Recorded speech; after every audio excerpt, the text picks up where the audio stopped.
Сәлем YouTube көрермен, біз табиғат аясындағы студиямызда өзіміздің видеоларымызды жалғастырамыз. Мен ай сайын жасайтын өзімдік шолулар бар. Бұл айдың үздіктері 3-ші шығарылым. Жаз саяхат мезгілі және бірінші үздігім сол ішінде киімдерге арналған органайзер. Екіншісі жақында оқып бітірген Выбор кітабы. Үшіншісі Гран Туризмо деген енді ғана көрдім сол кітап. Және де төртіншісі қысқа ғана YouTube-тағы 17 минут болу керек YouTube-тағы видео. Бірінші үздіктен бастайық. Жаз мезгілінде өзіме таптырмас бір дүние тапқандай болдым.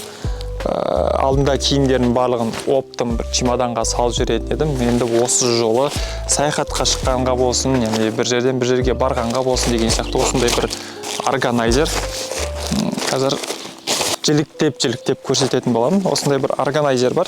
Бір киімді салып қойғанға осындай бір дүние, басқа киімдерді салып қоясыз деген сияқты. Тағы мынандай да бір сумка бар ішінде, яғни ашасыз и былайнан яқта көрініп тұрса ілмешегі бар. Мысалға саяхатқа шықтыңыз және де отельдерге барып орналасқан кезде осылайнан бір іліп қойсаңыз болады. Мына жерде өзіңіздің жуынуға тиесілі заттарыңыз тұрады. Мынау енді тоже сондай, ана майда шүйде заттар салып қойғанға, мына жерде бөлек бір аяқ киім салып қоятын тағы бір сумкасы бар деген сияқты. Мынандай бір сумка бар, не үшін екенін білмей әйтеуір. Бөлек салып қойып, киімдеріңіз қай жерде тұрған есте сақтап алсаңыз болды. Содан кейін жиналған кезде де өзіңізге удобно екен. Осындай бір дүние, Пиндоштан келген зат, совет берем, алып қойсаңыздар, саяхаттарыңызды жеңілдететіні анық. Екіншісі кітап дедік, бұл Выбор кітабы.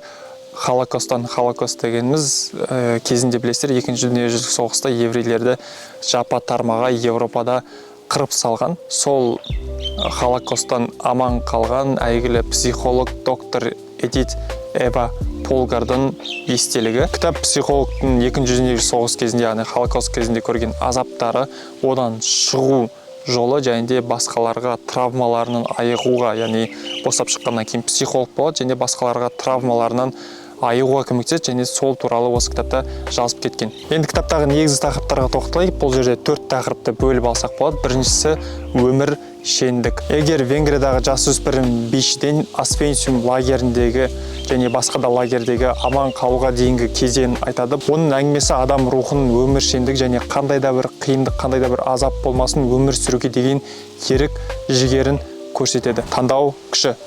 Кітаптың негізгі тақырыбы таңдау ұғымы. Жан түршігерлік жағдайларға қарамастан, егер біздің қиындықтарға реакциямызды таңдауға әрқашан күшіміз бар екенін атап көрсетеді. Бұл идея оның жеке өміріндегі және мансабындағы жетекші қағида болып табылады. Емдеу және кешіру. Егер травмамен күресудің және оны емдеудің маңыздылығын көрсетеді осы жерде, және ол өзіне келген пациенттер, яғни Холокосттан кейін егер психолог болады және өзіне келген пациенттерде қандай проблемалар болған, қандай қиындықтармен кездестірген және оны қалай емдеген туралы айтып береді осы кітабында. Шешімі жоқ деп ойлаған проблемалардың өзінде шешім табуға болатынын көрсетеді кітабында. Яғни оқып көрсеңіздер көресіздер, күшті неше түрлі әдемі примерлер береді. Толыққанды өмір сүру. Кітап тек қана қиын жағдайдан аман қалу туралы ғана жазылмаған, ол сонымен қатар өркендеуге, дамуға бағытталған. Егер оқырмандарды өз мүмкіндіктерін пайдалануға, өткен қиындықтарға қарамастан өз өмірлерін толық және бақытты өмір сүруге шақырады. Өте керемет кітап, Холокост туралы жазылған. Алдында білесіздер, «Сказать жизни» да кітабын кітап сөре айдарында талдаған болатынмын. Ол жақта да Холокост туралы жазған психолог.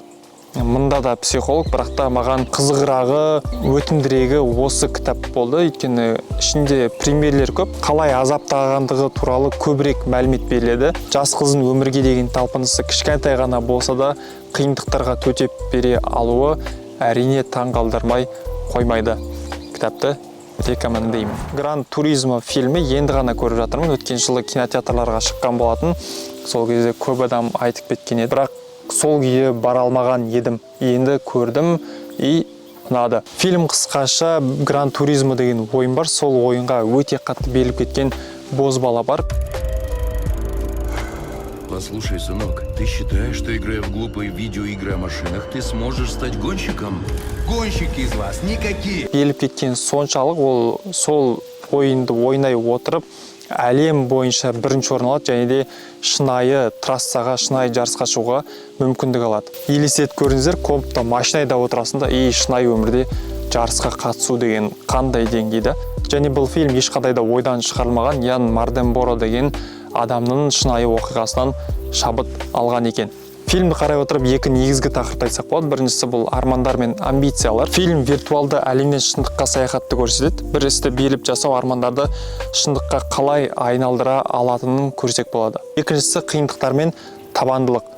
Фильм кезінде жас жігіт неше түрлі қиындықтарға тап болады. Әкесі де, енді спойлер болып кетер, әкесі де оған сенбейді, өзі жас кезінде футболшы болған. Сондықтан баласын футболшы болған қалайды ол да, бірақ ол отбасының қарсы болғанына қарамастан осындай қиындықтарға қарамай, және де жарыс кезінде де бір-екі рет сәтсіздікке ұшырайды, осыған қарамастан өз мақсатына жету үшін табандылық көрсетеді. Фильм қатты ұнады, енді бір сұмдық мотивация алып кетпесем де, актерлардың ойыны, олардың эмоцияларын көрсете алуы, фильмді жалпы түсіруі деген сияқты барлығы өте қатты ұнады. Фильм басынан аяғына дейін негізгі герой үшін алаңдап, сол үшін жанкүйер болып отыратын бір фильм. Кеңес беремін. Және соңғысы бұл подкаст емес, бұл YouTube-тағы қысқа ғана 17 минуттық видео, Жусан Банктың шығарған. Бұл жерде жас жігіт өзінің инвестиция туралы ойымен бөлсе, және бұл 17 минуттық видео менің ақша туралы ойымды өзгерте алды. Видеоның басында ол шетелдіктерге қарап таңғалған айтады, яғни қыдырып жүрген кезде 50 жастағы, 60 жастағы, 40 жастағылар саяхаттап, емін-еркін өмір сүріп жүреді дейді. Енді қалай деп сұраған кезде олардың көбісі жас кезінен бастап инвестиция салған екен.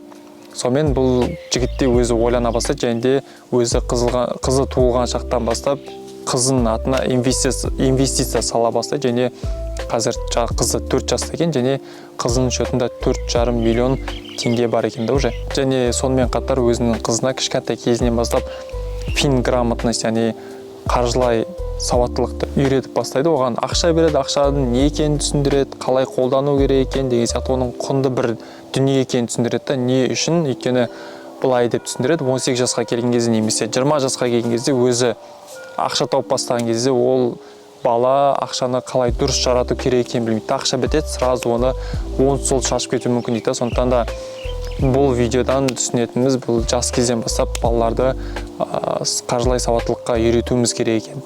Және видеодан тағы бір түйгенім, болашақта өмір сүру үшін қазірден ақша жинап бастауымыз керек. Яғни болашақта деген бұл 40-қа 50-ге келген кезде емін-еркін пенсияға кетіп қалатын еді. Сондықтан да видео қатты ұнады, қысқаша айтқан кезде. Өздеріңіз қарап көрсеңіздер болады, инвестицияның, өзімізге ақша салудың маңыздылығын қысқа ғана видеода түсіндіріп береді.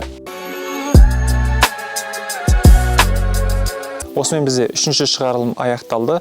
Айдың үздіктері деген мамыр айында шықты, маусым айында шықты, және бұл шілде айы осындай бір өзімнің ауылымда, табиғат арасында, теректердің арасында шығады бұйырса. Видео ұнаса лайк басып қойыңыздар, комментарий жазып кетіңіздер, тіркелуді ұмытпаңыздар. Ауылдан сәлем.